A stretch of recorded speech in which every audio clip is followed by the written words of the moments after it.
ایلی نے کہا جب تک گوریاں ملاقات پر آمادہ نہ ہوں انہیں خط لکھنا بند کر دیا جائے۔ اس دوران جمال چھت پر ان کے روبرو کھڑا ہونا بھی چھوڑ دے۔ چونکہ ایلی خود اس رومان سے بے تعلق تھا اس لیے بڑی سے بڑی جرأت کر سکتا تھا۔ اس نے محسوس کیا کہ محبت میں ذہنی بے تعلقی کامیابی کی ضامن ہے۔ انسان جس قدر متاثر ہو اسی قدر ناکام ہوتا ہے۔ فطری طور پر انسان اس کی طرف متوجہ ہوتا ہے جو ناقابل تسخیر نظر آئے۔ جو دل و جان سے اپنا ہو چکا ہو اس میں دلچسپی محسوس نہیں ہوتی۔ جمال اس ہڑتال کے حق میں نہیں تھا۔ وہ ہر ایسے اقدام سے ڈرتا تھا جس سے گوریاں بگڑ جائیں۔ اس روز دونوں رات گئے تک جھگڑتے رہے۔ کئی مرتبہ جمال تیش کھا کر کمرے میں چلا گیا۔ اچھا اب میں خود خط لکھ لوں گا انہیں، خود بات چلا لوں گا۔ لیکن جلد ہی وہ واپس آ گیا اور ایلی کی منتیں کرنے لگا۔ یار ایسا نہ کرو، کہیں ضد میں بات ٹوٹ ہی نہ جائے۔ جمال نے اس کے آگے ہاتھ جوڑ دیے مگر ایلی اڑا رہا۔ آخر جمال ہار گیا۔ اچھا جو جی میں آئے کرو لیکن میرے ان کے روبرو جانے پر بندش نہ ڈالو۔ اس روز کے بعد ایلی ان کے ہر خط کے جواب میں باقی ملاقات پر لکھ بھیجتا۔ پہلے تو وہ یہ الفاظ دیکھ کر ہنسی، پھر انہوں نے بات مذاق میں ڈالنے کی کوشش کی، پھر روٹھ جانے کی دھمکیاں دیں۔ دھمکیوں سے اکتا کر مذاق کرنے لگیں۔ صاحب کوئی بات کیجئے، کچھ کہیے، کچھ سنیے۔ صاحب آپ تو گراموفون کی اٹکی ہوئی سوئی بن کر رہ گئے۔ ارے صاحب آپ تو میاں مٹھو بن گئے، کوئی اور بات آتی ہے یا نہیں؟ لیکن ایلی نے اسی جملے کی رٹ لگائے رکھی۔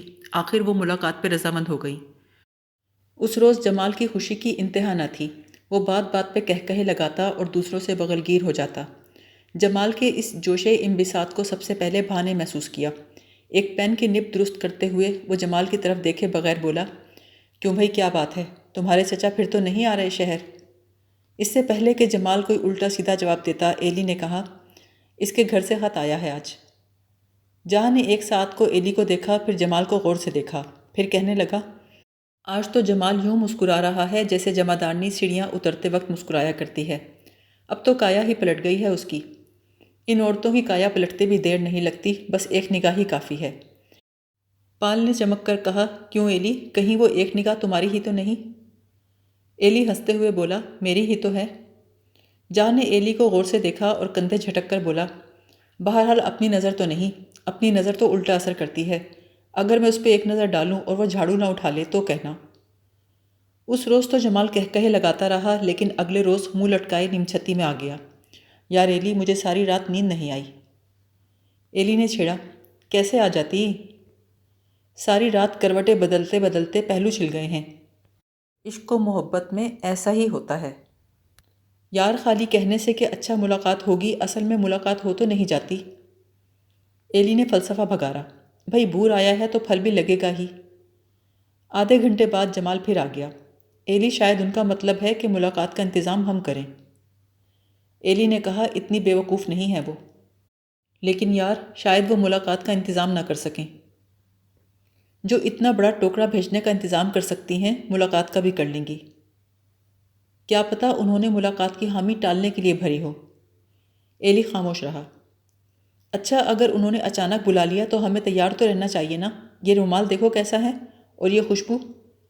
پھر بولا، اگر ہم تیار بیٹھے رہے اور کوئی بلائے ہی نہیں تو کیا ہوگا؟ وہ سارا دن ایلی کا سر کھاتا رہا۔ تنگ آ کر ایلی نے اس کے شکوک رفع کرنے کی بجائے انہیں مزید تقویت دینا شروع کر دی۔ شام کو جمال نے آ کر کہا، کیا پتہ ایلی وہ مذاق کر رہی ہوں، ہیں تو بلا کی مسخریاں۔ ایلی نے کہا، ہاں یار میں سمجھتا ہوں مذاق ہی کیا ہے انہوں نے۔ سچ کہہ رہے ہو؟ ہاں بالکل۔ لیکن تم تو کہتے تھے کہ ضرور ملیں گی۔ میں تو بکواس کر رہا تھا۔ نہیں، بکواس تو تم اب کر رہے ہو، مجھے یقین ہے وہ ضرور ملیں گی۔ جمال کا یہ پگلا پن 3 دن قائم رہا۔ آخر چوتھے دن گوریوں کا بلاوا آ گیا۔ گوریوں کے 3 منزلہ مکان کا نام سفید منزل تھا۔ یہ ناؤ گھر کے عین سامنے ایک چوڑی سی گلی میں تھا۔ اس گلی کے بائیں بازو میں 4 مکان اور دائیں بازو میں صرف سفید منزل تھی۔ اس سے پرے ایک مختصر سے قبرستان سے ملحقہ کچھ خالی زمین پڑی تھی۔ یہ سفید منزل کا پچھلا حصہ تھا جو ناؤ گھر کے چوبارے اور نیم چھتی سے پورے طور پہ دکھائی دیتا تھا۔ اس گلی میں سفید منزل کی صرف 2 کھڑکیاں کھلتی تھیں، ان کے علاوہ اس طرف کوئی روشن دان یا کھڑکی نہیں تھی۔ گوریوں نے جمال کو انہی میں سے ایک کھڑکی میں آنے کی دعوت دی تھی۔ انہوں نے وضاحت سے لکھا تھا کہ مغرب کے وقت آپ کھڑکی کی طرف دیکھتے رہیں، جب روشنی دکھائی دے تو گلی سے ہوتے ہوئے کھڑکی تک پہنچ جائیں، لیکن آپ کی آمد پر کھڑکی کی روشنی بجھ جائے گی۔ ملاقات کا بلاوا آتے ہی جمال تیاری میں مصروف ہو گیا۔ اس نے 2 ریشمی رومال خریدے اور عطر کی کئی شیشیاں، پھر لباس کی فکر میں لگ گیا۔ کبھی ایک جوڑا نکالتا، اسے رد کر دیتا، پھر دوسرا نکالتا، پھر اسے رد کرتا۔ آخر شام سے پہلے وہ بن ٹھن کر ایلی کے پاس آ بیٹھا۔ یار کوئی مجھے وہاں کھڑا نہ دیکھ لے، تم ذرا چوکس رہنا۔ اگر کوئی ایسی ویسی بات ہو تو میری امداد کو آنا، ایسا نہ ہو میں اکیلا پٹ جاؤں۔ جمال کے چہرے پر فکر اور پریشانی کے ایسے آثار تھے جیسے ان سے ملنے نہیں کسی دیوار پہ چڑھنے جا رہا ہو۔ عین مغرب کی نماز کے وقت کھڑکی میں بجلی سے چمکی۔ جمال بولا اچھا میں جاتا ہوں۔ جمال کے جانے کے بعد اس کے خیالوں میں شہزاد چلی آئی۔ اس کا چہرہ ستا ہوا رویا رویا سا دکھائی دے رہا تھا، بال کھلے ہوئے تھے۔ ایلی نے اٹھ کر ٹائم ٹیبل دیکھا، ارے 9 بجے بھی تو جاتی ہے ایک گاڑی، اس وقت تو 7 ہی بجے ہیں۔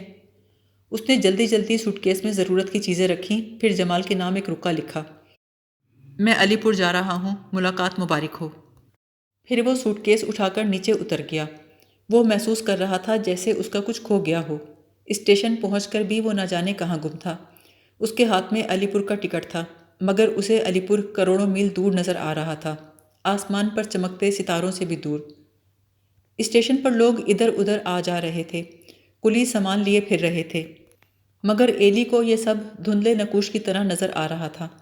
دفتن اپنا نام سن کر وہ چونکا اور ادھر ادھر دیکھنے لگا۔ ایک بڑا سا دھبا تیرتا ہوا اس کے قریب آنے لگا۔ رفتہ رفتہ اس دھبے نے ایک واضح شکل اختیار کر لی۔ اپنے روبرو چچا عماد کو دیکھ کر وہ ٹھٹکا، آپ ہیں چچا؟ بھائی میں نے تمہیں اتنی آوازیں دیں لیکن تم نہ جانے کہاں مگن تھے۔ میں دراصل جلدی میں تھا، گاڑی میں سوار ہونا تھا نا۔ خیر تو ہے؟ جی علی پور جا رہا ہوں۔ اچھا، میں ابھی ابھی آیا ہوں علی پور سے۔ محلے میں سب کا کیا حال ہے؟ محلہ تو ویران پڑا ہے، شادیوں کے بعد سب چلے گئے۔ ادھر علی احمد اپنی نوکری پر ہے، ادھر تیری ماں اور بہن ابھی کابل سے نہیں آئیں، اور شریف بھی تو اپنے بیوی بچوں کو لے گیا ہے اب کی بار۔ ایلی کا دل دھک سے رہ گیا۔ شریف کی گھر والی کہتی تھی میں نہیں جاؤں گی، مگر شریف کو کھانے کی بہت تکلیف تھی، منتیں کر کے ساتھ لے کے گیا ہے۔ وہ پل پہ کھڑے بات کر رہے تھے، گاڑی کی کوک سنائی دی تو چچا عماد نے کہا تم جلدی جاؤ کہیں گاڑی چھوٹ نہ جائے۔ اچھا چچا پھر ملوں گا، یہ کہہ کر وہ بھاگا اور پل سے اتر کر پلیٹ فارم کے ایک خالی بینچ پہ جا کر بیٹھ گیا۔ عماد چچا کی بات اس کے کانوں میں گونج رہی تھی، محلہ ویران پڑا ہے، محلہ ویران پڑا ہے۔ اس نے سوٹ کیس اٹھایا اور بے سوچے سمجھے ایک سمت چل پڑا۔ بکنگ آفس کے سامنے کوئی چلا رہا تھا، علی پور کا ٹکٹ دینا بھائی۔ ایلی نے مٹھی کھولی، ٹکٹ پر حسرت بھری نظر ڈالی اور چپکے سے ٹکٹ اس آدمی کو پکڑا کر اسٹیشن کے باغیچے میں جا بیٹھا۔ آہستہ آہستہ سڑک ویران ہو گئی، دکانیں بند ہو گئیں اور اسٹیشن بھیڑ سے خالی ہو گیا، یہاں تک کہ کتے بھونکنے لگے۔ ایک تانگے والا اس کے قریب آ کر کہنے لگا بابو جی چلو گے؟ ایلی ہاں کہہ کر بینچ پر سے اٹھ کھڑا ہوا۔ تانگے والے نے آگے بڑھ کے اس کا سوٹ کیس اٹھا لیا اور ایلی پیچھے پیچھے چلنے لگا۔ اگلے روز وہ بیدار ہوا تو جمال اس کے سرہانے بیٹھا تھا۔ یار حد کر دی تم نے، کہاں چلے گئے تھے؟ شکر ہے علی پور نہیں چلے گئے۔ بولتے کیوں نہیں ایلی، کیا ہوا ہے تمہیں؟ اس روز جمال کئی مرتبہ اس کے پاس آیا، اس کی خواہش تھی کہ ایلی اس سے پوچھے کہ ملاقات کیسی رہی، لیکن ایلی نے اسے یہ کہہ کے ٹال دیا کہ میری طبیعت اچھی نہیں۔ آخر جمال سے رہا نہ گیا، اس نے خود ہی قصہ چھیڑ دیا۔ یار ایسی ملاقات کا کیا فائدہ، وہ سلاخ دار کھڑکی کے پیچھے تھیں اور میں باہر، اور مجھے ہر آہٹ پہ یہ خطرہ کوئی دیکھ نہ لے اور یہ نہ پوچھ بیٹھے میاں یہاں کھڑے کیا کر رہے ہو۔ لیکن ایلی ان کی آوازیں بہت پیاری ہیں، بڑی شوق ہیں وہ۔ ایلی نے کوئی دلچسپی ظاہر نہیں کی، اسے خاموش دیکھ کر جمال خود ہی تفصیل بتانے لگا۔ انہوں نے مجھے سگریٹ پلائے، پان کھلائے، میں نے بہتیری کوشش کی کہ سگریٹ دیتے وقت ہاتھ سلاخوں سے باہر نکالیں لیکن بڑی تیز ہیں۔ کہنے لگی ہم سے چلاکی نہیں چلے گی صاحب۔ پھر بولی کوئی بات تو کیجئے، تصویر بن کے کیوں کھڑے ہیں؟ مجھے سمجھ ہی نہ آتا تھا کیا کہوں، میں بت بنا کھڑا تھا۔ کہنے لگی ہاں صاحب جو بار بار لکھتے تھے باقی ملاقات پر، اب بتائیے وہ باقی کیا ہے؟ یار مجھے تو ان کی کسی بات کا جواب نہ سوچتا تھا۔ 4 روز گزرنے کے بعد پھر بلاوا آ گیا اور جمال نئی امیدیں لیے، نئے جوش اور نئی تیاریوں کے ساتھ کھڑکی پہ جا کھڑا ہوا، لیکن جب واپس آیا تو اس کے شانے اندر کو دھسے ہوئے تھے اور گردن لٹکی ہوئی تھی۔ وہ چپ چاپ آ کر ایلی کے پاس بیٹھ گیا۔ کچھ دیر بعد خود ہی بولا یار وہ تانے دیتی ہیں، کہتی ہیں خطوں میں تو بڑی باتیں بگاڑتے ہیں، بڑے نکتے نکالتے ہیں، سامنے آ کے کیا ہو جاتا ہے، منہ سے بات نہیں نکلتی۔ ایلی سارا راز فاش ہو گیا۔ اس سے بہتر تھا ملاقات ہی نہ ہوتی۔ چند روز بعد پھر بلاوا آیا تو جمال بولا، جب مجھ سے بات ہی نہیں کی جاتی تو جانے کا کیا فائدہ؟ ہاں اگر تم ساتھ چلو تو ٹھیک ہے۔ ایلی نے جواب دیا، میرا وہاں کیا کام؟ جسے بلایا جاتا ہے وہی جاتا ہے۔ میں ان سے کہہ دوں گا کہ میں اسے زبردستی لایا ہوں۔ ایلی نے کہا، اگر وہ پوچھے زبردستی لانے کا کیا مطلب؟ جمال بولا، میں کہہ دوں گا باتیں کرنے کے لیے۔ ایلی کی ہنسی نکل گئی۔ بھائی واہ، خط میں لکھوں، باتیں میں کروں، پھر تم کیا کرو گے؟ جمال کے پاس اس بات کا جواب نہیں تھا۔ وہ ایلی کی منتیں کرنے لگا، آ جاؤ نا یار، 10 قدم تو ہے یہاں سے، تمہارا کیا بگڑے گا، اپنی بات بن جائے گی۔ ایلی کو احساس ہو گیا تھا کہ جمال صرف بات چیت کا خواہش مند نہیں ہے، وہ ملاپ کا متمنی ہے۔ اس نے جمال کے ساتھ جانے سے انکار کر دیا۔ اس روز جمال کی ملاقات کافی مختصر رہی۔ واپس آ کر اس نے کوئی بات بھی نہ کی۔ اگلے روز گوریوں کا خط موصول ہوا جو سارے کا سارا کالکلوٹے کے نام تھا۔ خط میں اسے بار بار تاکید کی گئی تھی کہ سنہرے بالوں کے ہمراہ وہ بھی ان سے ملنے آئے۔ لکھا تھا، اس سے پہلے وہ کیوں نہ آیا تھا؟ کال کلوٹا کہنے پر جل کیوں گیا؟ اب منہ کیوں چھپاتا ہے؟ روتا کیوں ہے؟ اور اگر نہیں روتا تو شکل ایسی کیوں بنا رکھی ہے؟ اتنا لمبا چوڑا خط اس سے پہلے ایلی کو موصول نہ ہوا تھا۔ قرائن سے معلوم ہوا یہ سب جمال کے کہنے پر ہوا ہے۔ پچھلی ملاقات میں جمال نے اس کے سوا کوئی اور بات کی ہی نہیں تھی۔ شام کو جمال نیم چھتی میں آ بیٹھا اور منتظر نگاہوں سے سفید منزل کی طرف دیکھنے لگا۔ مغرب کے وقت کھڑکی میں تیز روشنی دیکھ کر اچھل پڑا۔ لو ایلی، وہ بلا رہی ہیں۔ ایلی نے کہا، ابھی کل ہی تو مل کر آئے ہو تم، اور پھر آج کے خط میں تو اس ملاقات کا تذکرہ بھی نہ تھا۔ انہوں نے زبانی بتایا تھا مجھے کہ شام کو اگر روشنی جلے تو آ جانا، ورنہ نہیں۔ ایلی جانا نہیں چاہتا تھا۔ کال کلوٹے کے لفظ نے اس کی انا کو سخت صدمہ پہنچایا تھا، لیکن جمال نے اسے لے جانے کی قسم کھا رکھی تھی۔ اس نے ایلی کو ساتھ چلنے پہ مجبور کر دیا۔ اس گلی میں آمد و رفت ویسے بھی کم تھی، اور اس وقت تو گلی سنسان پڑی تھی۔ یوں بھی قبرستان کے پیچھے کسی کھڑکی کے پاس کھڑے ہونا کچھ ایسا خطرناک نہ تھا۔ اگر کوئی دور سے گزرتے ہوئے دیکھتا بھی تو اندھیرے کے باعث وضاحت سے کچھ دکھائی نہ دیتا۔ وہ دونوں کھڑکی کے پاس جا کھڑے ہوئے۔ کھڑکی میں اندھیرا تھا۔ ایلی کہنے لگا، مجھے خواہ گھسیٹ لائے ہو، تم تو عشق لڑاؤ گے، میں بھلا کیا کروں گا؟ کھڑکی میں سے آواز آئی، آپ دیکھیے گا عشق کیسے لڑایا جاتا ہے۔ ایلی نے چونک کے کہا، ارے یہ تو اندر ہیں۔ اندر سے کسی کے ہنسنے کی آواز آئی۔ ایلی کہنے لگا، یہ تو بڑی بے انصافی ہے، آپ تو سلیمانی ٹوپی پہنے رہیں اور ہم سر سے پاؤں تک بے وقوف بنے کھڑے رہیں۔ اندر سے کوئی بولی، تو کیا آپ یہاں انصاف لینے آئے ہیں؟ کیا یہ جہانگیر کا مقبرہ لگتا ہے آپ کو؟ ایلی بولا، جہانگیر کا نہ صحیح، لیکن نور جہاں کا بھی تو دکھائی نہیں دیتا۔ وہ ہنسی، آپ ملنے آئے ہیں یا لڑنے؟ ایلی بولا، پہلے یہ طے کر دیجئے کہ مجھے کس حیثیت سے بلایا ہے۔ کیا اس لیے کہ میں ہیرو ہیروئن کا تماشا دیکھوں، یا مسخرے کی طرح آپ لوگوں کو محسوس کروں، یا گورے کے لیے نظر بٹو کا کام دوں؟ چلیے، ہم نے آپ کو بھائی کا مرتبہ بخشا۔ اندر سے آواز آئی۔ سوچ لیجئے، ایلی نے کہا۔ جی سوچ لیا۔ تو بھائی دونوں اپنے اپنے کان میرے ہاتھ میں دے دو۔ کیوں؟ وہ ہنسی۔ تاکہ میں تمہارے کان کھینچوں کہ یہاں کھڑی کیا کر رہی ہو، چلو اوپر، گھر کی عزت کا خیال ہے یا نہیں؟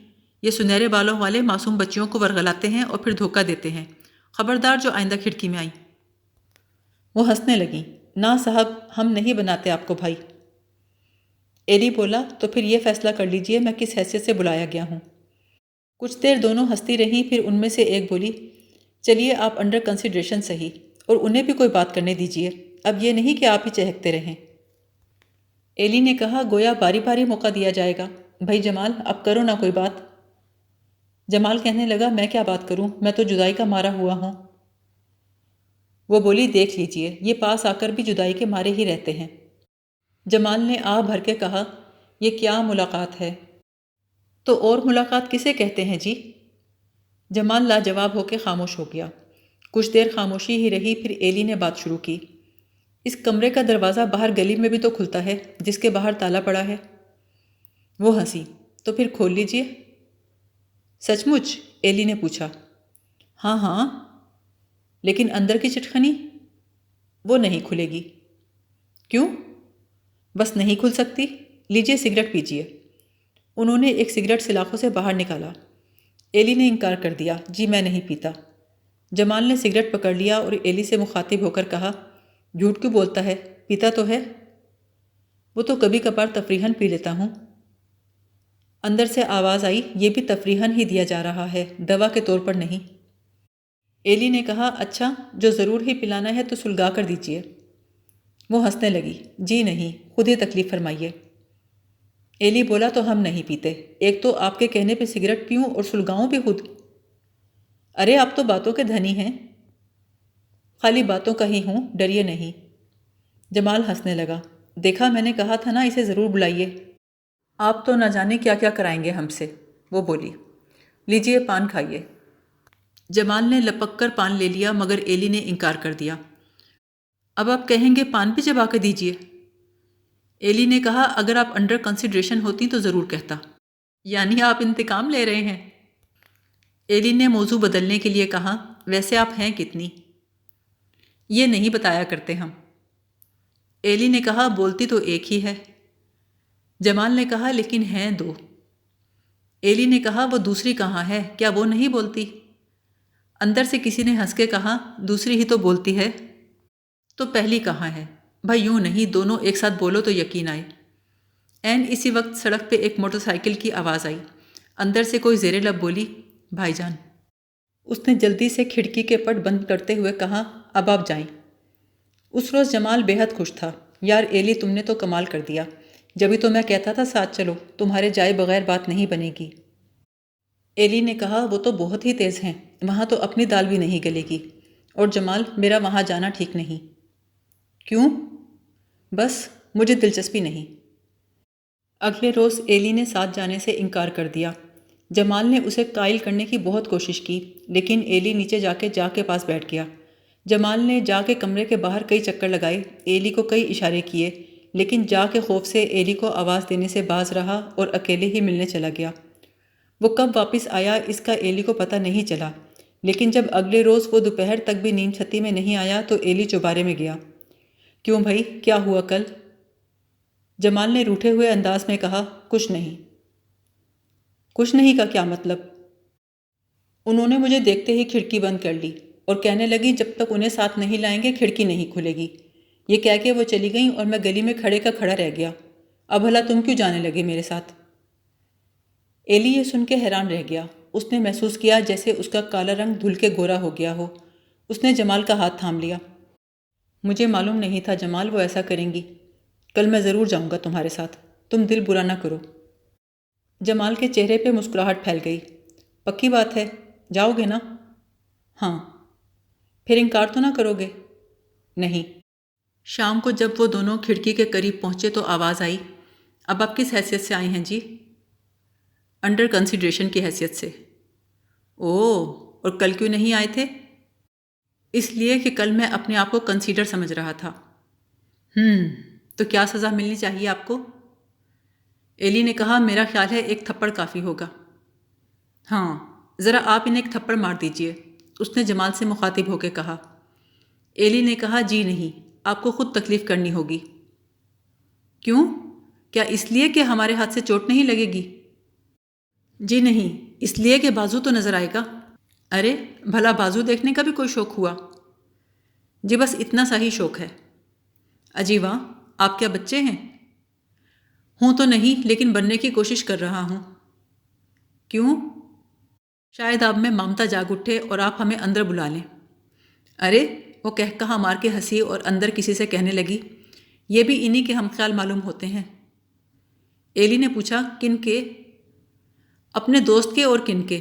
آپ کے دوست کا خیال ہے کہ درمیان میں لوہے کی سلاخیں ہوں تو ملاقات نہیں ہوتی، اور ہمیں معلوم ہے اگر سلاخیں ہٹا دی جائیں تو کیا مطالبہ کریں گے۔ ایلی نے جواب دیا، تو پھر یہ سمجھیے میں اپنے دوست کا ہم خیال نہیں ہوں، بلکہ میں تو کہتا ہوں سلاخوں کو ڈبل کر دیا جائے۔ قسم لے لیجئے اگر درمیان میں یہ سلاخیں نہ ہوں تو مجھ سے بات بھی نہ کی جائے۔ اس نے پوچھا، کیا مطلب ہوا اس بات کا؟ ایلی کہنے لگا، ایک مرتبہ ایک بھیڑیا گھوم پھر رہا تھا، وہ ایک دیوار کے قریب پہنچا تو دیوار پر ایک بھیڑ کا بچہ بیٹھا تھا۔ دیوار 100 فٹ اونچی تھی۔ بھیڑ کے بچے نے چلا کے کہا، چچا جان سلام عرض کرتا ہوں۔ بھیڑیے نے جواب دیا، بیٹا یہ تو نہیں بول رہا، 100 فٹ اونچی دیوار بول رہی ہے۔ تو محترمہ یہ میں نہیں بول رہا، لوہے کی سلاخیں بول رہی ہیں۔ جمال کو اس کہانی کا سر پیر سمجھ نہ آیا، بولا یہ تو یوں ہی بکواس کر رہا ہے۔ وہ ہنس کے بولی، تو پھر آپ کیجئے نا۔ ایلی نے کہا بھلا انہیں بکواس کرنے کی کیا ضرورت، یہ تو انڈر کنسیڈریشن نہیں ہے نا۔ وہ ہنسی، پھر جمال سے مخاطب ہوئی، یہ آپ کو بات نہیں کرنے دیں گے، نہ جانے آپ انہیں ساتھ کیوں لے آتے ہیں۔ جمال نے گلہ کیا، کل آپ نے خود ہی تو کھڑکی بند کر لی تھی اور کہا تھا جب تک انہیں ساتھ نہیں لائیں گے کھڑکی نہیں کھلے گی۔ وہ تو اس لیے کہا تھا کہ آپ پہ صرف ایک دھن سوار ہے، چونکہ آپ کے عزائم خطرناک ہیں اس لیے تیسرے آدمی کا ہونا ضروری ہے۔ جمال کھڑکی کے قریب تر ہو کے بولا، نہیں نہیں، خدا کے لیے ایسا تو نہ کہیے۔ وہ بولی، کھڑکی سے دور رہیے، منہ زبانی بات کیجیے، آپ کو تو کشتی کرنے کا شوق معلوم ہوتا ہے۔ پھر اس نے ایلی سے کہا، ذرا انہیں پیچھے ہٹا دیجیے۔ جمال نے اچانک کھڑکی میں ہاتھ ڈال کر چھوٹی سی ٹارچ روشن کر دی۔ ہلکی ہلکی چیخوں کی آوازیں آئیں اور دو لڑکیاں تیزی سے پلٹ کے بھاگیں، پھر خاموشی چھا گئی۔ واپس آتے ہوئے ایلی نے پوچھا، یہ ٹارچ کیسے لے آئے تم؟ جمال ہنس کے بولا، یار اتنے دن ہو گئے ابھی تک ان کی شکلیں بھی نہیں دیکھیں۔ اس کے بعد ان کا معمول ہو گیا، جیسے ہی کھڑکی میں روشنی نظر آتی دونوں چل پڑتے۔ ان کی آمد پر وہ کہتی، اگر آپ کے پاس ٹارچ ہے تو رکھ دیجیے ورنہ کھڑکی نہیں کھلے گی۔ یقین دہانی کرانے پر کھڑکی کھل جاتی، پھر کوئی نہ کوئی بات چل نکلتی۔ وہ دیر تک کھڑے باتیں کرتے رہتے، سگریٹ پیتے، پان کھاتے، پھر ان کے جانے کا وقت ہو جاتا اور وہ شب بخیر کہہ کے کھڑکی بند کر لیتی۔